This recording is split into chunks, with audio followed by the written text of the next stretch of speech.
શું આશીર્વાદ આપું? મારા માટે પ્રોબ્લેમ હોય ને, શું આશીર્વાદ? કોને શું જોઈએ ખબર ન હોય, એટલે હું એક જ આશીર્વાદ આપું, યશસ્વી ભવ, યશસ્વી ભવ, યશસ્વી ભવ. કોઈ દીકરો જોતી હોય, કોઈને વહુ જોતો હોય, કોઈ જમાઈ જોતી હોય, ના પૈસા જોતો હોય, બંગલો જોતો હોય, ફિયાર જોતી હોય, કાર જોતી હોય, મને તો ખબર ન હોય કોને શું જોઈએ છે. પણ બ્રાહ્મણો પાસે, ઋષિઓ પાસે, સંતજનો પાસે જઈએ એટલે માં કહે આ દીકરીના લગ્ન થતા તો એ ઋષિ તરત જ એક મંત્ર બોલે, દેહી સૌભાગ્ય મારો દેહી મેં પરમ શુભમ રૂપમ દેહી જયમ દેહી યશો દેહી યશો દેહી અખંડ સૌભાગ્યવતી ભવ ભવ પુત્રવાન ભવ લક્ષ્મીવાન ભવ આયુષ્યવાન ભવ સંપત્તિવાન ભવ ઐશ્વર્યવાન ભવ વિજયી ભવ યશસ્વી ભવ ભવ ભવ થા તું આવો થા મારે આવું થવું છે, મારે આવું થવું છે, મારે આવું થવું છે. આ ભવસાગર છે. ભવસાગર ડૂબી જઈએ એ ભવસાગર નથી. ભવસાગર કેટલો ઊંડો છે એ આપણા મન ઉપર આધાર રાખે છે કે આપણે કેટલા છીછરા છીએ કે ઊંડા છીએ. જો આપણે ઊંડા હશું તો ભવસાગર આપણા માટે છીછરો હશે.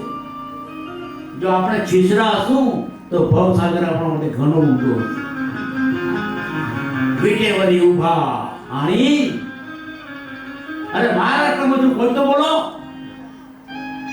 વિટેવરી ઉભા આણી કટીવર હાથ અસાતે માલા પંડરીનાથ.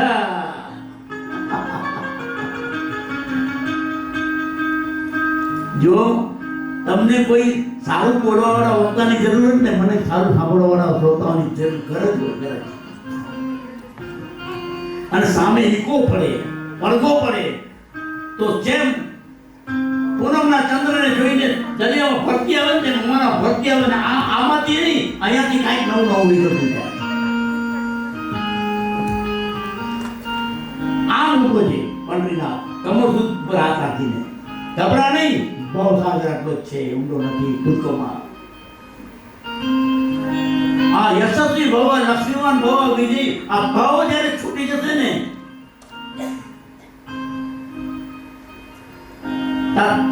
તસ્માત તુમ આત્મદીપો ભવ. આ મોટા મોટો ભાવ છે. તું જ તારો પથદર્શક છા, તું જ તારો માર્ગદર્શક થા. અને એના માટે સૌથી સરળમાં સરળ ઉપાય છે શું? જાત્રા કરવી નહીં, પૂજા કરવી નહીં, રાજોપચાર કરવું નહીં, ષોડશોપચાર કરવું નહીં. એના માટે સારામાં સારો ઉપાય છે ગીતાના, હું તમને કહીશ બધું આવશે આમાં, પણ હું શું કરું? ગીતામાં ભગવાને ચોથા અધ્યાયમાં કહ્યું છે, છઠ્ઠા અધ્યાયમાં સુતો દેશે પ્રતિષ્ઠાપ્ય. ભગવાને પૂજા કેમ કરવી તેનું વર્ણન કર્યું. સુતો દેશે પ્રતિષ્ઠાપ્ય, પવિત્ર જગ્યામાં, પવિત્ર ન હોય તો ગોબરનું લેપ કરીને પવિત્ર બનાવી દો. અને એના ઉપર દર્ભનું આસન અથવા મૃગચર્મ અથવા ઊનનું આસન પાથરીને બેસી જાઓ. અને એક જ લીટીમાં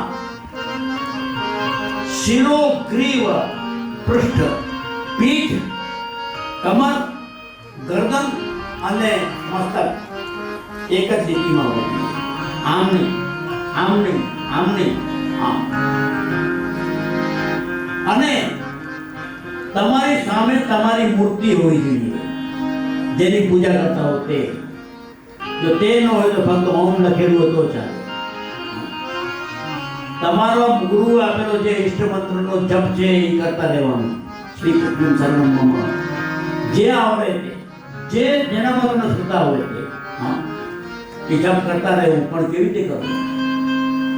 આ નાકની દાંડી દેખાય એ રીતે બેસવાનું. શંકર ભગવાનનો ફોટો જોજો, અડધી પણ ઢળેલી છે.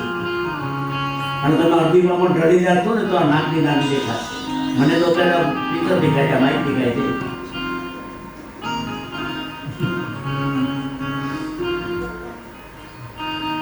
પણ નાકની નાની દેખાય એટલે તમે મૂર્તિને જુઓ. જપ ચાલુ રાખો. સુચો દેશે પ્રતિષ્ઠાપ્યો. તમે મંત્ર આપી બધું કહીશ તમને.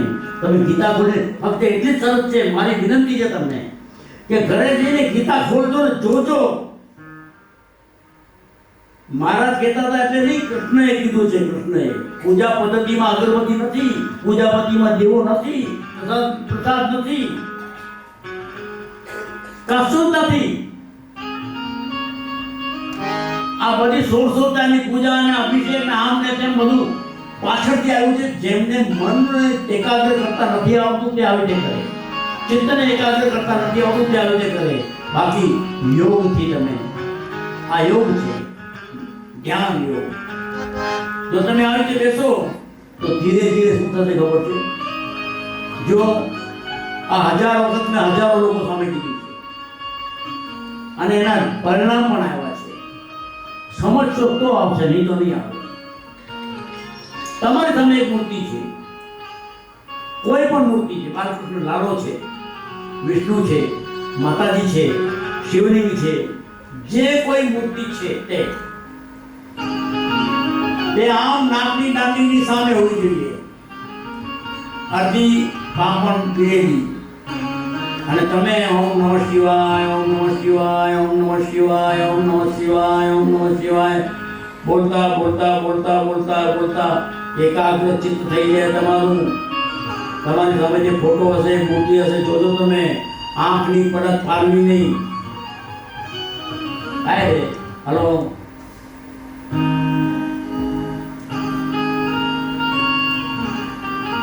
આંખની પડત પડવી ન જોઈએ. આંખ આમ ને આમ હોવી જોઈએ. અને ધીમે ધીમે ધીમે ધીમે ધીમે ધીમે તમે કાલથી કરી લેજો, આજ બપોરથી કરી લેજો, સાંજથી કરી લેજો, રાત સવારથી કરી લેજો. તમને હું કહું છું તે ન દેખાય તો મને કહેજો. જે મૂર્તિ હશે, જે ફોટો હશે, તેની પાછળથી તેજનો ફુવારો છૂટશે. આંખની પડત પડી ન જોઈએ. આ ચિત્ત એકાગ્રતાની શરત છે, કોન્સન્ટ્રેશન. અને જે મૂર્તિ હશે તેની પાછળથી તેજનો ફુવારો છૂટશે. જે મૂર્તિ હશે, ભગવાનની વિષ્ણુ મૂર્તિ હશે કે માતાજીની મૂર્તિ હશે, ઘડીકમાં વિષ્ણુ બની જશે, ઘડીકમાં માતાજી બની જશે, ઘડીકમાં એનો આકાર બદલાઈ જશે, ઘડીકમાં ઊંચી થઈ જશે, ઘડીકમાં નીચી થઈ જશે. આનું બૃહદ કૃષા સ્થુલ્લો ગુણ ભેદ નિર્ગુણો મહા. વિષ્ણુ સહસ્રનામનો પાઠ કરતો હોય ત્યાં આ મંત્ર અચાનક નહીં નાખે. આનું બૃહદ કૃષા સ્થુલ્લો ગુણ ભેદ નિર્ગુણો મહા. આ મૂર્તિની પાછળથી તેજના ફુવારા નીકળશે. ઓજસ જે છે એ ઓજસ તેજો દ્યુતિ ધરા. એક દ્યુતિ એટલે તમારી પાછળ રહેલો ઓજસનો પ્રકાશ એ વધતો જશે. ધ્યાનથી સાંભળજો. હું વિનંતી કરીને પગે લાગીને કહું છું, ધ્યાનથી સાંભળજો. મને 1 રૂપિયો ન આપતા હું ચાલેથી જોતો નહીં, પણ આ જે વાત કહું છું એ અત્યારે એની કિંમત નહીં સમજાય, મરતી વખતે સમજાશે. એક જ કર્મ એવું છે જેમાં બ્રાહ્મણ પોતાની હાથમાંથી પુરાવો આપી શકતો નથી. કંદોઈ તમને મીઠાઈ ચખાડે, બકાલી તમને કેળું ચખાડે, આંબો ચખાડે સુધારીને, કપડાવાળો તમને સાડી બતાવે, કપડું બતાવે, તમે જુઓ, કલર આમ કરો, હાથમાં લઈને જુઓ, ચાખીને જુઓ, આંખથી જુઓ, કસ કાઢીને જુઓ. પણ બ્રાહ્મણ પોતાના પ્રોડક્ટની પ્રદર્શન કરી શકતો નથી. એ મરતી વખતે જ ખબર પડે કે મારા સચો ખોટો.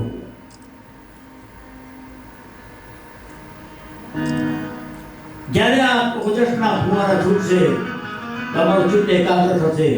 ધીરે ધીરે ધીરે ધીરે ધીરે આ ઉર્જા, આ ઉષ્મા તમારા સમગ્ર શરીરમાં વહેતી થશે. આપણું મન ક્યાં છે? મન આખા શરીરની ફરતે વિખેરાયેલું મન છે. જેમ પારો તમે થાળીમાં નાખી દો તો નાના નાના ટપકા થઈને બૂંદ બૂંદ થઈને પસરી જાય ને, એમ આપણું મન આપણા શરીરની આસપાસ વિખેરાયેલું પડ્યું છે. પછી તમે થાળીને આમ હલાવો, ધીરે ધીરે આમ કરો એટલે પારો એકલો થઈ જાય ને. બધાને ખબર છે, બધાએ પારાના મોડા પેટા બનાવ્યા છે અનાજમાં મૂકવા માટે. લેબોરેટરીમાં ભણતા છોકરોને વોટ ઇઝ માર્ક્યુરી ખબર છે. હા, માર્ક્યુરી શું છે ખબર છે? લીડ એન્ડ ઈવા દેવો ભેગા થયા અને કથા 1 દિવસ 2 દિવસ 3 દિવસ 4 દિવસ 5 દિવસ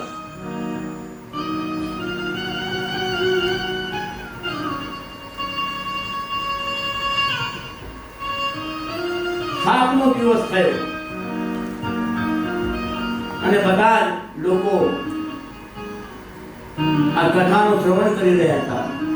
કથાનો આશય, કથાનો અર્થ પી રહ્યા હતા. રસમ આવે તે વખતે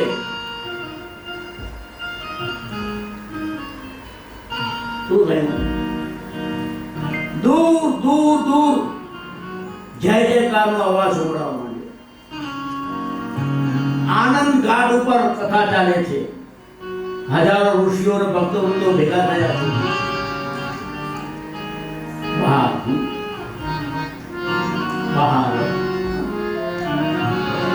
હજારો ઋષિઓ ભેગા થયા છે અને ભગવાનના નામનો જય જયકાર થતો હોય છે. દૂર ઉડે છે, ડબરી ઉડે છે ને લોકો જય જયકાર કરતા શ્રી કૃષ્ણ ગોવિંદ હરે મુરારી બોલતા બોલતા આવે છે. અને એટલો બધો અવાજ આવે છે, નાદ બ્રહ્મ એટલો બધો વધી ગયો છે. શુદ્ધ પુરાણી આ કથાનું વર્ણન કરતા કહે છે, એવં ધર્મ પ્રકાશમાને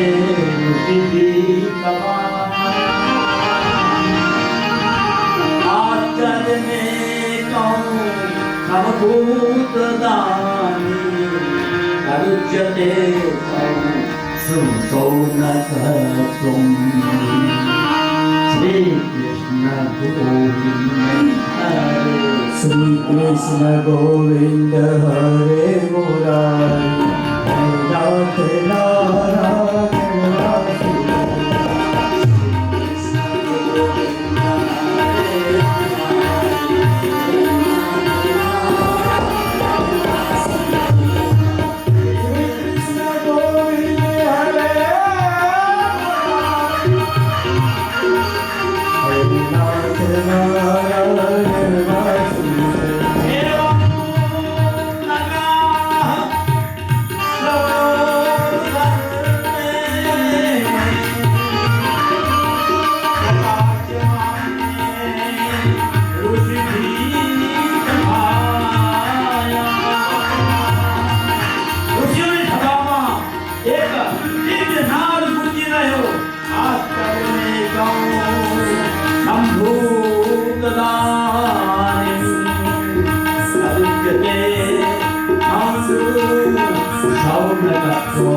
આશ્ચર્યનું ઘટના બની છે. આ ઋષિઓની સભામાં શું બન્યું છે? શું થયું છે? ભક્તિ તો તારુણી ગ્રહિત્વા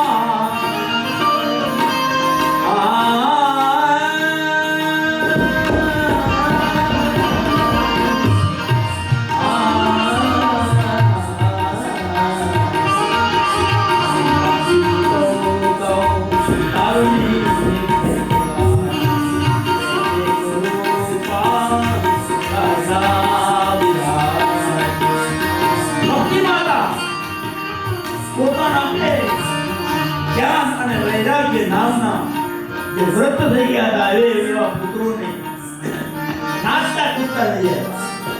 જ્ઞાન અને ભક્તિ, જ્ઞાન અને વૈરાગ્ય નામના બે પુત્રો તરુણ અવસ્થામાં આવી ગયા હતા. અને નાચતા નાચતા મંડપમાં પ્રવેશ કરે છે. શું બોલે છે? શ્રી કૃષ્ણ ગોવિંદ હરે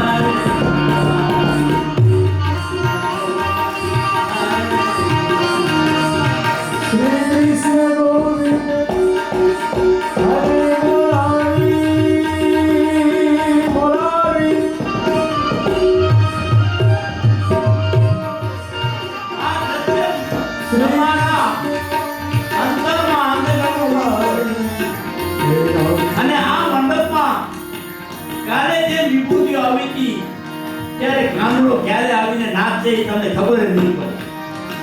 આવી કલ્પના કરો, મૃત્યુ લોકમાંથી કલ્પના લોકમાં ચાલ્યા જાઓ. દરેક પૂજા, દરેક અર્ચના કલ્પના લોકમાં જઈને કરો. નવી નવી સગાઈ થઈ હોય ને તે દીકરી પણ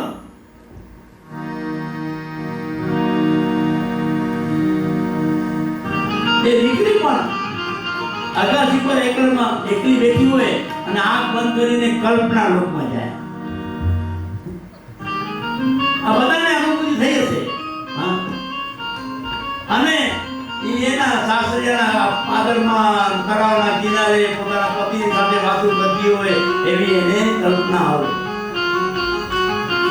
આપણે જ્યારે અગરબત્તી કરીએ, દીવો કરીએ ત્યારે કસ્તુરી તિલકમ લલાટ પટલે બોલીએ ત્યારે, ગોપત્રી પરિવેશી તો વિજયને બોલીએ ત્યારે એ ગોપીઓના વૃંદમાં આપણે દાખલ થયા છીએ કોઈ દિવસ. હું પણ કૃષ્ણની સાથે ગોપી સાથે નાચું છું એવી કલ્પના કરો ને, તમારી ભક્તિ પૂરી. દાદા પેપડા કરવાની જરૂર નથી. આંખમાંથી આંસુ પડ્યું, અભિષેક થઈ ગયો.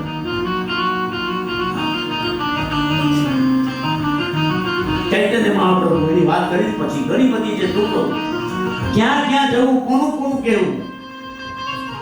જગન્નાથપુરીના મંદિરમાં એક થાંભલા એટલે કે આમ જ ઉભા છે, આમ ઉભા છે. એની આંગણાની શાકભાજી હતી ત્યાં થાંભલા ઉપર છે. પુરીના મંદિરમાં જજો, આંખમાંથી આંસુની ધાર વહે છે. ખાબોચિયું ભરાઈ ગયું છે. એ ખાબોચિયાનો ખાડો આજે પણ છે. ચૈતન્ય મહાપ્રભુ ગૌરાંગ હૃદય ગદગદમ મૃતયા ગિરા નયન પુરપિતમ. પછી વાત કરું.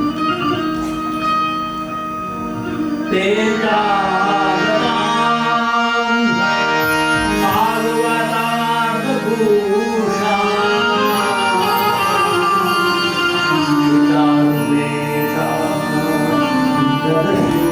સરસ્યા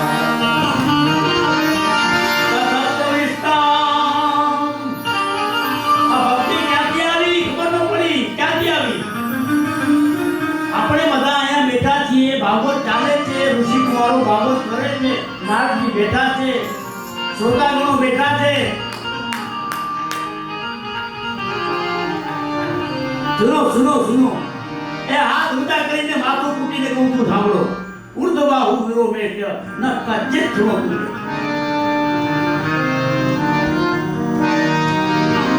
ડોક્ટર 10 રૂપિયા ફી લે ને તો બરોબર કરજો ઓપરેશન. એસી કઢાવી હોય ટ્રેનમાં અને પાણીની બોટલ ન આપ્યો તો પૈસા દે ને પાણી બોટલ તો નહીં દે. લક્ઝરી રૂમ શૂટ બુક કરાયો હોટલમાં. ऐसा क्यों પૈસા નહીં લેતા હો ક્યાં?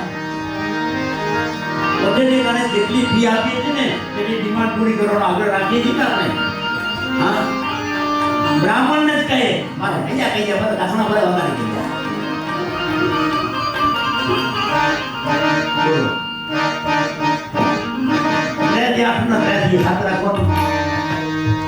મારા તો સાત છોડાયા છે.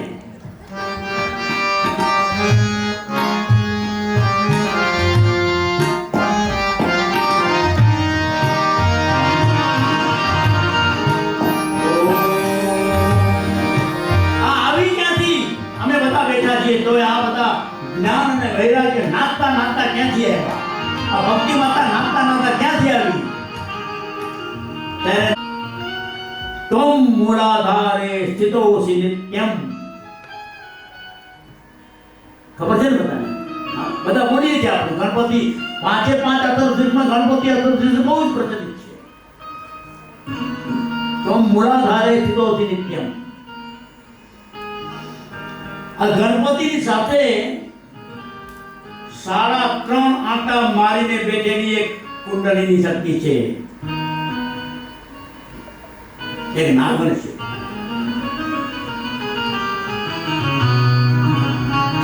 જેને યોગ સિદ્ધ કર્યો છે ને તેને આ પતંજલિ યોગ સૂત્રમાં આનું વર્ણન લખેલું છે. ખોટા છે, વધુ છે. એ કુંડલીની શક્તિ પોતાની પૂંછડી પોતાના મોઢામાં દબાવીને બેઠી છે. ને સાધક જ્યારે સાધના ચાલુ કરે, નાકની સામે મૂર્તિ હોય, મન એકત્ર થાય. ધીરે ધીરે ધીરે પારો જેમ એકત્ર થાય ને તેમ આખું મન પછી ક્યાં આવે? આજ્ઞા ચક્રમાં આવે. આજ્ઞા ચક્રમાં આવ્યા પછી મનની સામે શું હોય છે? મૂર્તિ હોય છે. જેમ ગરમ થયેલી ધાતુ, પીગળેલી ધાતુ એના બીબામાં નાખો એટલે બીબો જેવું હોય એવી મૂર્તિ થાય ને. તમને આ વિશ્વાસ ન હતો તો જ્ઞાનેશ્વરી ગીતામાં 5મો અધ્યાયમાંથી લેજો. તમને એડ્રેસ આપું છું.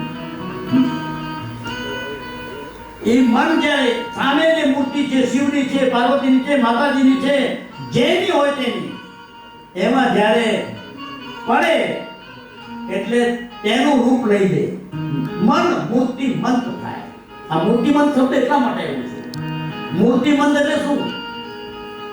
મૂર્તિ જેવો જ આકાર દે, મન ધારણ કરી દે. દ્રવીભૂત થયેલું મન હોવું જોઈએ, પીગળેલું મન હોવું જોઈએ.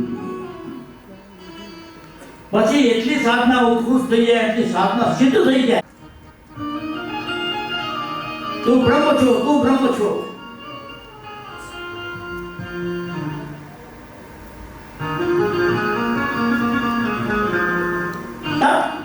તમ આશી બહુ જૂનો શબ્દ છે. નાસિકના ઘાટ ઉપર લખેલું હતું પહેલા. તો હું સમજતો હતો કે કોઈ મેસી એટલે દંત મજરની જાય ખબર છે. 3 વર્ષ નહોતું ત્યારે. પણ તમ અસી, તે તું જ છે, તે તું જ છે, તે તું જ છે. जिसे ढूंढ रहा है वो तू ही खुद है.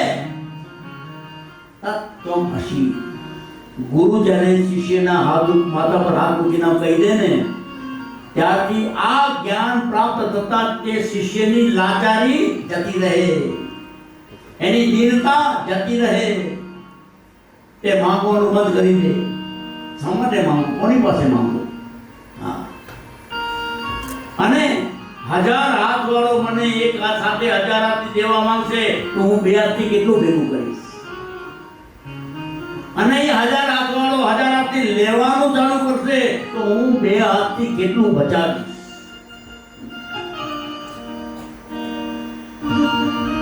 એટલે ખબર નથી શું મનુષ્ય જાતિને શ્રાપ છે કે વરદાન છે, ખબર નથી. ભરતું અડી ગઈ છે કે ગાય, ભેંસ, વાછરડા, ઘોડા, હરણા એ જ્યાં લીલોતરી જાય ત્યાં ખાવા બની જાય. એના માટે બીડ હોય, જંગલ હોય, ગૌચર હોય, ઝાડ હોય, પાંદડા હોય. એમને પેટ ભરવા માટે નોકરી કરવાની જરૂર નથી. અને ખાવું પીવું, આહાર, નિંદ્રા, ભય, મેધુનંચ, આના સિવાય બીજું કોઈ લક્ષ્ય પણ નથી એમનું. સાપ ફક્ત વાયુનું ભક્ષણ કરીને જીવે છે. એને પણ પોતાનો આત્માનું કલ્યાણ કરવાનું કોઈ લક્ષ્ય એની પાસે છે નહીં. વિષ ઉત્પન્ન કરે છે. આ હિંસક પ્રાણીઓ છે જે વાઘ, વરુ, સિંહ, તે એક તરફ મારે હરણને ખાઈ જાય. એમને પણ ક્યાંય નોકરી કરવાની જરૂર નથી અને એમના જીવનમાં પણ કોઈ લક્ષ્ય નથી. આત્મકલ્યાણનું લક્ષ્ય એનામાં નથી. પરંતુ ભર્તૃહરિ કહે છે કે દુઃખ એ વાતનું છે કે પોતાના કર્તૃત્વથી, તપથી, ઉપાસનાથી, મંત્ર જાપથી, અનેક કર્મકાંડના પ્રયોગો છે તેના થકી મનુષ્ય નર अपनी करनी करे तो नरका नारायण हो जाए। એટલી શક્તિ આ મનુષ્ય શરીરમાં આપેલી છે, છતાં એને પોતાના ઉદર ભરણ માટે, પોતાનું પેટ ભરવા માટે કેટલાય પેપલા કરવા પડે છે, નોકરીઓ કરવી પડે છે, સેવા ચાકરી કરવી પડે છે, હાજરી કરવી પડે છે।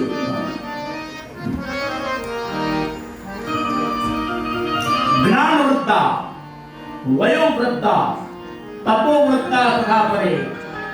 કોઈ જ્ઞાન વર્ગ છે, વૃત્ત છે, જ્ઞાનથી વધી ગયેલો છે, કોઈ વયો વૃત્ત છે, 100 વર્ષનો, 200 વર્ષનો, 108 વર્ષનો કોઈ ઋષિ છે। જ્ઞાન વૃત્તા, વયો વૃત્તા, તપો વૃત્તા તથા પરે, આ બધા સિદ્ધિ પામેલા લોકો તે સ્થળે ધનવૃત્તા નામ દ્વારે તિષ્ઠન્તિ કિંકરા। આવા લોકો પણ જેની પાસે બહુ પૈસો છે ને તેની પાસે જઈને દખડાડ્યો હશે, આનું કામ કરી દીધા છે। હા, ઠીક ઠીક।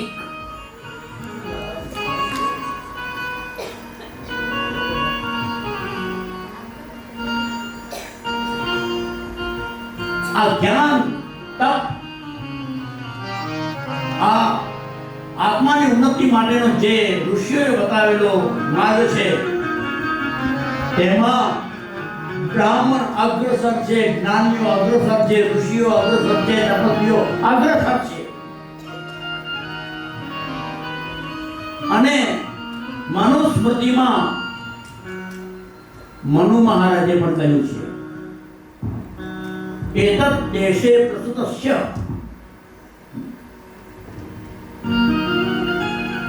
मनुष्याणाम अग्रज। આ દેશમાં જન્મેલા અગ્રજ એટલે બ્રાહ્મણ।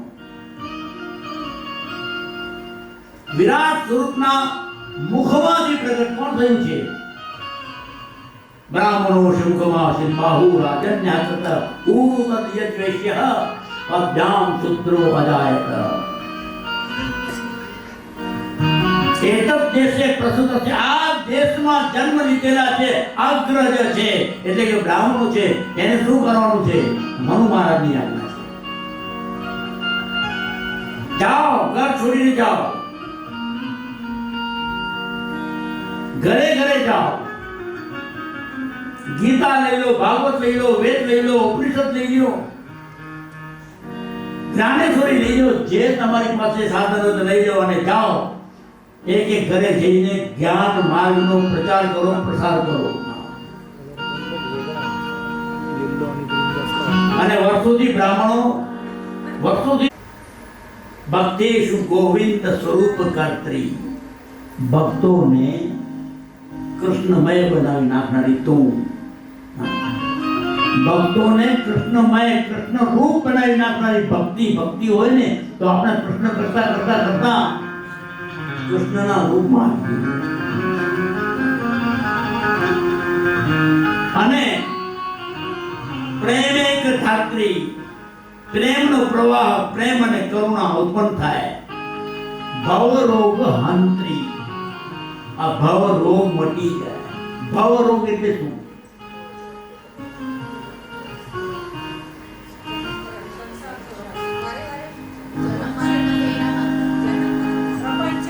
આ ખોટો જવાબ છે। વારે વાર જન્મવું એ ભવરોગ નથી। સાંભળી લો પછી કહેજો। નીચે જઈએ ને, હું હમણાં ગયો તો ખાલી કામ કેવા ગયો તો બ્રાહ્મણોને કે ભાઈ 3 વાગી ગયા છે, પછી મારી પરીક્ષા ન લો, જલ્દી કરો, હવે 3 સાડા 3 સુધી આઠો પહોર સમાધિ। આવા લોકોને ક્યાંય ચિંતા કરવાની જરૂર નહીં। જ્યાં બેઠા હોય ત્યાં સાક્ષાત્કાર થતો જ હોય, થતો જ હોય, થતો જ।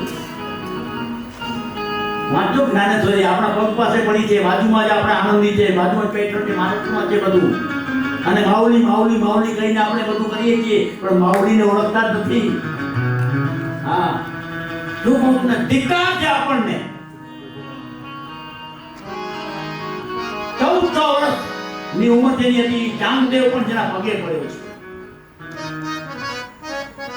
જીવંત મનુષ્ય, જીવંત પશુને તો બધાએ કાબુમાં લીધા. આ જ્ઞાનુબાએ શિલાને હલાવી છે, પથ્થરની શિલા ઉત્માને હલાવ્યો છે. ચાલ, E is equal to mc square નો પ્રબળ સિદ્ધાંત. પથ્થરની અંદર પણ ન્યુક્લિયસ છે. મારા વાત બોલે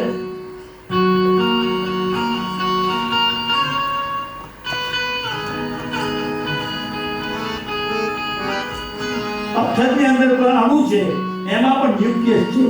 એની આસપાસ ઇલેક્ટ્રોન, ન્યુટ્રોન, પ્રોટોન ફરે છે. બધાની અંદર બધું જે જળ લાગે છે ને, બધામાં ચૈતન્ય છે. આસપાસ, આકાશમાં, અંતરમાં, આભાર. આ ઘાસ ઘાસની પાછળમાં મુજે વિશ્વપતિનો વાસ. આ ખાલી સાંભળીને ઉભા નથી, અનુભૂત કરવાનું છે. અનુભૂત ન થાય તો ધ્યાનમાં પરિણામ આવે છે. અનુભૂતિ. 4-5 વર્ષની દીકરીઓ હોય, મેળામાંથી બધી સામાન લઈ આવ્યું હોય, રમકડા લઈ આવ્યું હોય, રસોડું લઈ આવ્યું હોય, હાલો આપણે ઘર રમીએ. પછી એક રોટલી બનાવીને, એક દાળ વઘારીને, ઓલું આમ કરે. એક હું કુટી લઈ આવી છું ને, તો હું એને રામાનું હા કરું છું. એટલે નાનકડી કુટી ને હા કરે. એને ખબર છે મારી માં આમ કરે છે, આમ કરે. માં આવી હોય આમ કરે. આ નોલેજ છે. સમજી લેજો તમે. આ નોલેજ છે. તમે બધી વાત હા મૂકે મને આવડે. અમે એને કહીએ MBA, મને બધું આવડે. ઘણી વ્યક્તિઓ એવી છે, મને ખબર એના શું અનુભવ શાનો છે તમને? નોલેજ એ અનુભવ નથી. હા, ઘરથી નાનકડી 5 વર્ષની દીકરી જ્યારે મોટી 22 વર્ષની થાય, પરણીને જાય અને ભગવાન એને દીકરો આપે, અને જ્યારે એ દીકરાને પોતાની છાતીએ લગાડે અને જ્યારે વાત્સલ્યની ધારા વહેવી ચાલુ થાય, ત્યારે એને આત્મહત્યા થઈ જાય, ત્યારે એને ખબર પડે કે માં આને કહેવાય.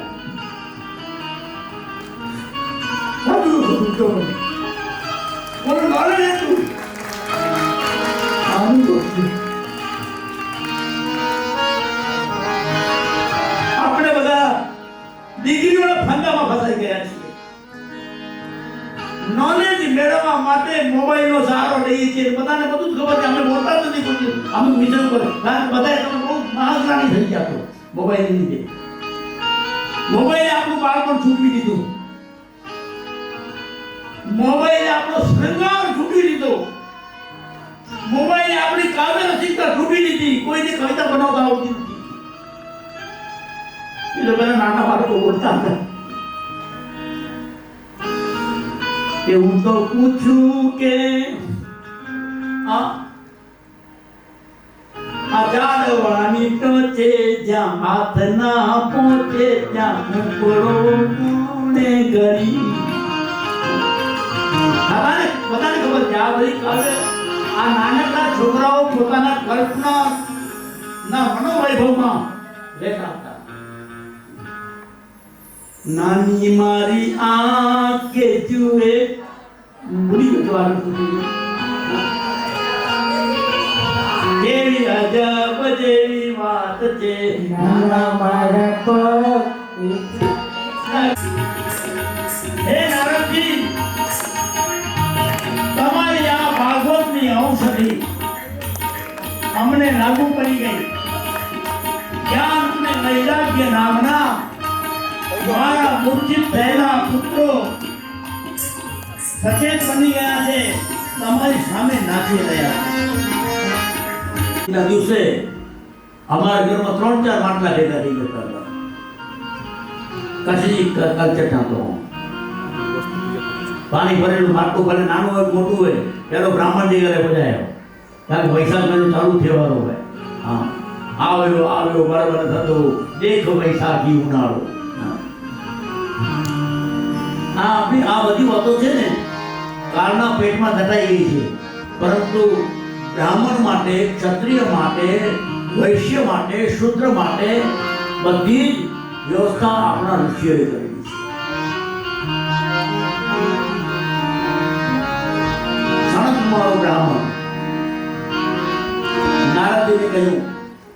લોક કલ્યાણનું કામ કરો. લોક કલ્યાણનું કામ એટલે શું? તો કહ્યું જેના થકી લોકોનું અને તેમના આત્માનું કલ્યાણ થાય એવી કઈ વાત કરો. તો શું છે મને કહો, મને તો ખબર નથી. તો કે આપણે ભાગવત કથાનું આયોજન કરીએ. હવે આ તો હજારો લાખો વર્ષ પહેલાની વાત છે. તમારા મનમાં સવાલ ઉભો થવો જોઈએ, પણ થતો નથી, કારણ કે વિચાર નથી કરતા, ચિંતન નથી કરતા, મનન નથી કરતા. વ્યાસજીએ ભાગવત લખી એને 45 સુધી 48 વર્ષ થયા છે. તો પછી આ લોકો કઈ ભાગવત વાંચી હશે? મને હમણાં એક જણાએ પૂછ્યું કે મારે તમે કયો આજે આપણો પ્રસંગ આવશે, હા સમય હશે તો, કે સીતા માતા સતી માતાએ તપસ્વી વેશમાં રહેલા ભગવાન રામચંદ્રની પરીક્ષા કરવા માટે સીતા માતાનો રૂપ ધારણ કર્યું. આ કથા આવશે, તમને બધા સાંભળ્યું પણ છે બધાએ. તો સતી માતા તો રામચંદ્ર પહેલા નહોતા, બે ભેગા કેમ થયા? મેં ઘણા ફંગો જાઓ મને જવાબ ન મળ્યો. મેં ઓલા કીધું ભાઈ હમણાં મને ખબર નથી, તો મારા તમે કાચા, મેં હું કાચો જ છું, મને સંશોધન કરવા. પછી એક બ્રાહ્મણને પૂછ્યું, અમારા ત્યાં રહે છે, બહુ ગણ્યું 500-600 પર્વતો. એણે મને કીધું કે વિજયભાઈ, સારસ્વત કલ્પમાં રામચંદ્રનો જન્મ થયો હતો અને સારસ્વત કલ્પમાં જ ભગવાન શિવનો વિવાહ થયો હતો. એ પહેલા સતી માતા હતા. તો તેનું કોઈ પુરાવો ન આપી શકે, મને મળ્યું પણ નહીં. પણ હમણાં અમારા ઘરે એક ભાગવત કથા કરાવ્યા હતા. મેં એમને પ્રશ્ન કર્યો, આનો જવાબ આપો. તો કે સતયુગની કોઈ કથા છે જ નહીં, બધી જ કથાઓ ત્રેતા યુગની છે. ત્રેતા અને દ્વાપર. અને ભગવાન શિવનો વિવાહ સતી માતાના સતી થયા પછીનો પાર્વતી સાથે વિવાહ, એ બધું જ પ્રકરણ ત્રેતા યુગમાં થયું હતું ને. ત્રેતા યુગમાં રામચંદ્ર ભગવાન વિરાજમાન હતા આ ધરતી પર. આ ક્ષેત્રની જ વાત છે. તો નારદજી અને શરદકુમાર લોક સંગ્રહના કામ માટે ભાગવત કથાનું આયોજન કરે છે. તે ભાગવત હતી એ ચતુશ્લોકી ભાગવત. આપણે પહોંચી શકતું તો અહીંયા આજે આવશે. ચાર મંત્રની 4 પંક્તિની ભાગવત છે. એની અંદર ઘણું બધું, એક 4 મંત્રમાં બધું આવ્યું. એનું દર્શન નરસિંહ મહેતાને થયું છે, તે પછી કહીશ. આનંદ વનના ઘાટ ઉપર ભાગવત કથાનું આયોજન થયું. ભક્તિ માતાને સમાચાર પહોંચાડ્યા કે તમારા પુત્રો જ્ઞાન અને વૈરાગ્યની મૂર્છા દૂર થાય એટલા માટે અમે અહીંયા સનત કુમારોના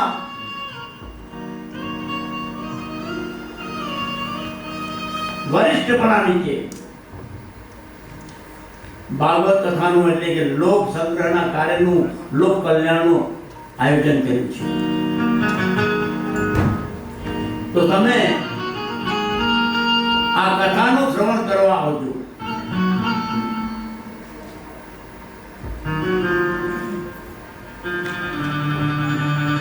આનંદ ઘાટ ઉપર કથા શરૂ થઈ. ગોવિંદ હરે મુરારે હે નાથ નારાયણ. ગોવિંદ હરે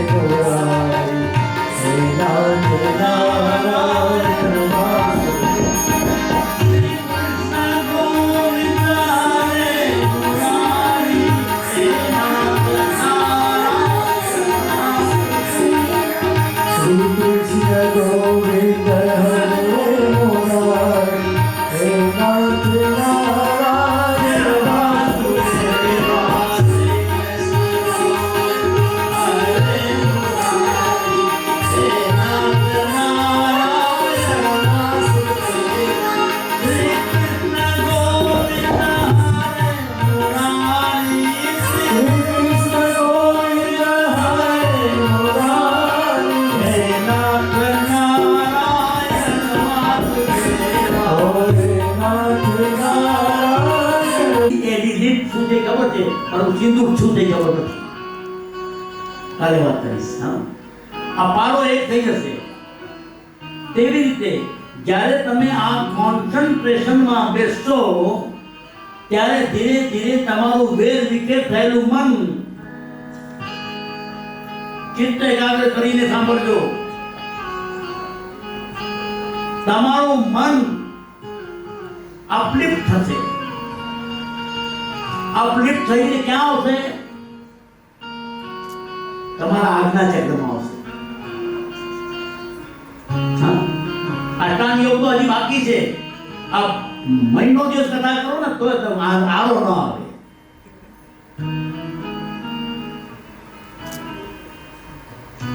મન તમારું અહીંયા જ્યારે આવે ત્યારે આ આજ્ઞા ચક્ર છે. આજ્ઞા એમાં ભગવાન શિવ અને પાર્વતી, પ્રકૃતિ અને પુરુષ આમ વીંટળાયેલા છે.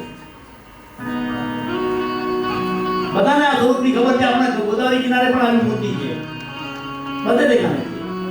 રાધા અને કૃષ્ણ આમ વીંટળાયેલા છે. રાધા અને કૃષ્ણ જ્યારે આમ વીંટળાયેલા હોય ને ત્યારે અમારું પૂજન પ્રકરણ એમ કે છે તે મૂર્તિનો અલગ અલગ રાધા અને કૃષ્ણના અલગ ઉચ્ચારો થાય, એક જ ઉચ્ચાર થાય. તે એક જ મૂર્તિ છે. આપણા શરીરમાં પણ અહીંયા શિવ અને પાર્વતી બિરાજમાન છે, અર્ધનારી નટેશ્વર રૂપે. અને કોઈ ડોક્ટર હોય, કોઈ વિજ્ઞાની હોય, કોઈ મેડિકલ સાયન્સમાં ભણતો હોય તો મને કહો કે આપણા શરીરમાં ડીએનએમાં કેટલા ક્રોમોઝોમ છે?